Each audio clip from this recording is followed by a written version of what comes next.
I love you and love everyone here. And my question has to do with forgiveness. Some of the great sages, I'm just going to quote a few of them. Yeah. It said, St. Francis of Assisi said, excuse me a minute. All right. When you dig stuff up from a long time ago, it takes a while to find it. Love you. Okay. It is in forgiving that we are forgiven. St. Francis said that. In Luke, Jesus said, forgive. It is in forgiving that we are forgiven.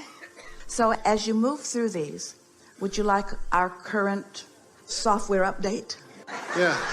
Well, let me ask my question. Hold on. It's all right. We like the way it was going. Okay. It won't take long. Just want to say it's all right. Okay. This is an important conversation. So read it again. Well, I want to say what Jesus said. He said, go back to St.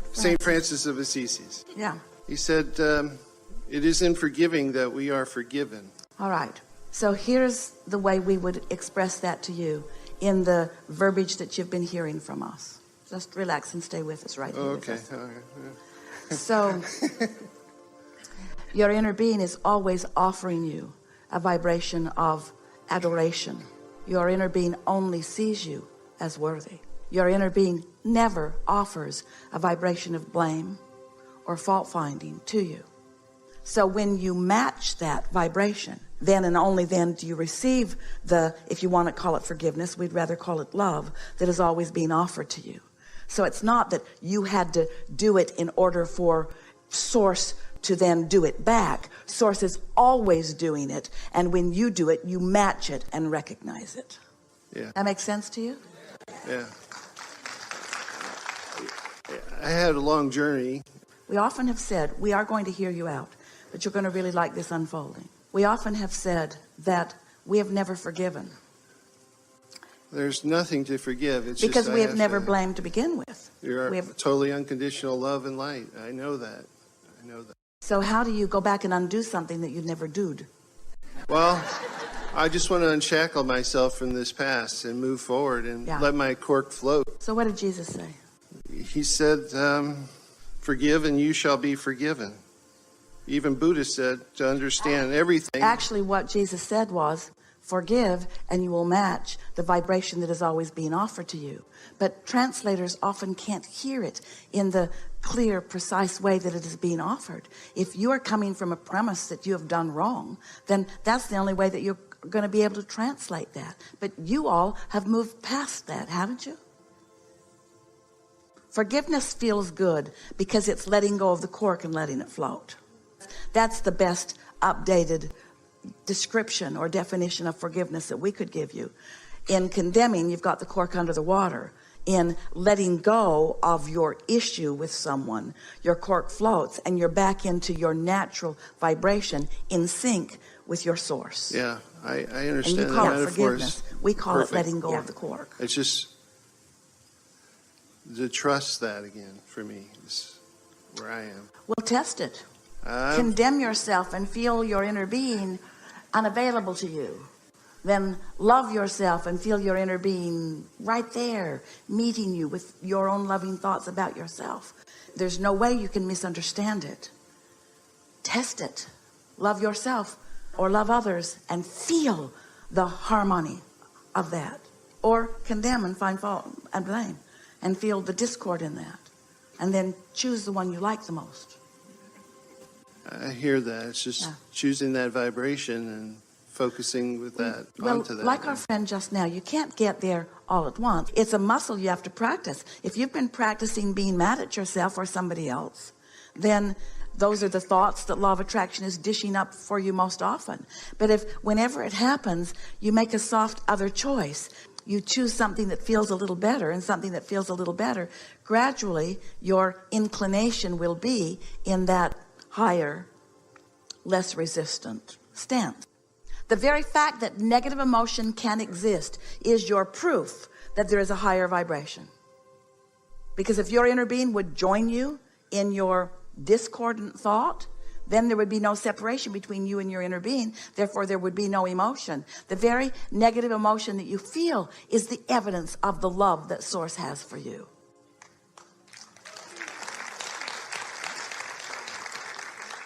And some days you say, Source must love me a lot. A lot. Because there is a big difference between how they must feel and how I'm feeling, because it's gut-wrenching. I felt those states, those higher vibrational states. Yes. And I know that I'm source streaming through. Yeah. And Often. And my heart is reluctant to let it in. Well, let's say that differently. Your heart is not reluctant, but we understand what you mean. A more accurate way of saying it is, I've just practiced not liking myself more than I've practiced liking myself. I've taken the perspective of others who have held me as their object of attention when they've not been in alignment. And I've let that be sort of my touchstone for setting my own vibrational frequency. You can't watch CNN or any of them. We shouldn't pick on CNN, but CNN. You can't watch any of those all-day news channels who are desperate to find something to catch your attention without coming to the understanding that they believe that your greatest proclivity is to bad news, not good news, because they're going for ratings. And so their statistics have shown them that more people are calibrated to vibrations of fear and vulnerability and anger than are calibrated to joy, higher levels of and love. Yeah. And joy, so you just can't watch that, or most of the advertisements it's too, just poison, really. It's just without practicing vibrations that are different from what your inner being feels. Now, your inner being, in its absolute compassionate state of being, can look at anything that is happening on your planet and not lose vibrational integrity with source. But it's only because the detail is less. In other words, you are the ones in the trenches out here. You're the ones out here on the leading edge. You're the ones defining more of the contrast. You're the ones with the hardest job, really, because you are the ones who are witnessing close up and personal details of life that sometimes cause you to not feel all that high flying. But that contrast in and of itself activates a desire to feel better. So the work that we want to do with you and others who are feeling like you are feeling is we want to find a way of tapping into your willingness to at least understand that it is good for you to feel good. That you feeling good is good. That you feeling good is good. And once you've decided that you want to feel good and that it is right that you do feel good, then you can start finding a little better feeling thought and a little better feeling thought and a little better feeling thought until you'll be so stable in your connection that you will be able to be out in the world and sift through contrast, but it will no longer take you to your knees, and it will not take you to self-condemnation. It will just be something that you are choosing from, much in the same way that you go to a buffet and choose what you really want to eat. I really love everything you say, and it makes perfect sense to you when you hear it. It makes perfect sense, but there's this part of me that is just beginning to trust. There's a shift happening in me, and I wouldn't even be on this stage. I've been here a couple of times, and I've journeyed through some stuff, and it's taken me a long time to get to this place. So there's this part of me, this changing part of me, that is more sensitive to my emotional guidance system. So I am making more consistent choices. That's the way we would word it if we were standing in your physical shoes. I'm getting better and better at this. But. And we say that with emphasis because we want you to enjoy your but.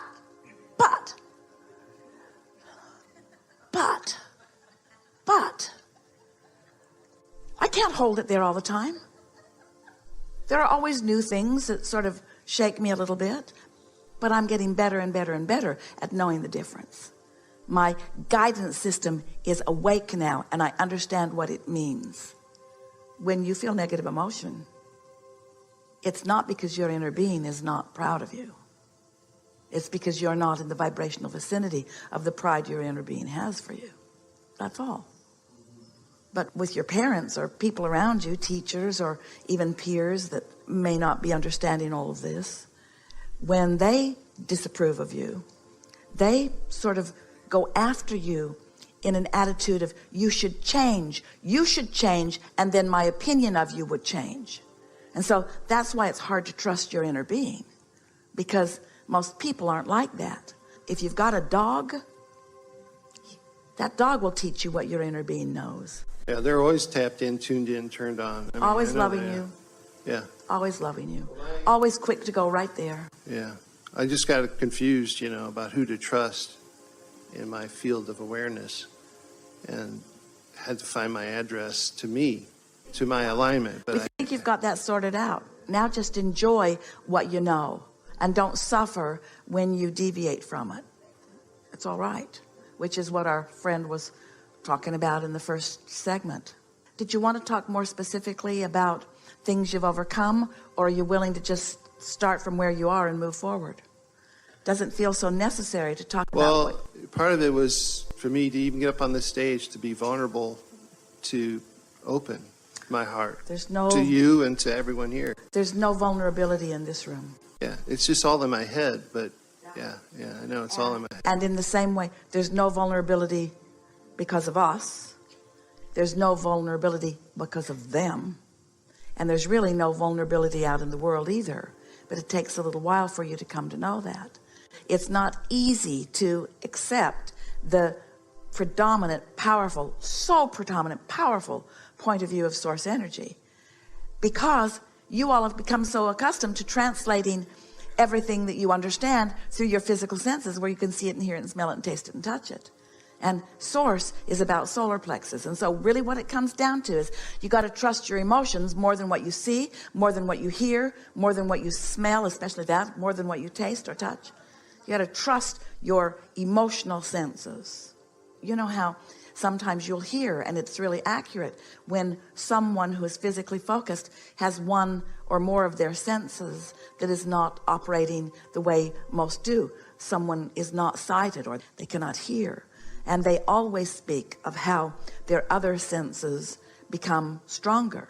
But really, the sense that becomes the strongest is their emotional sense. They just become more intuitive. They get impulses and insight.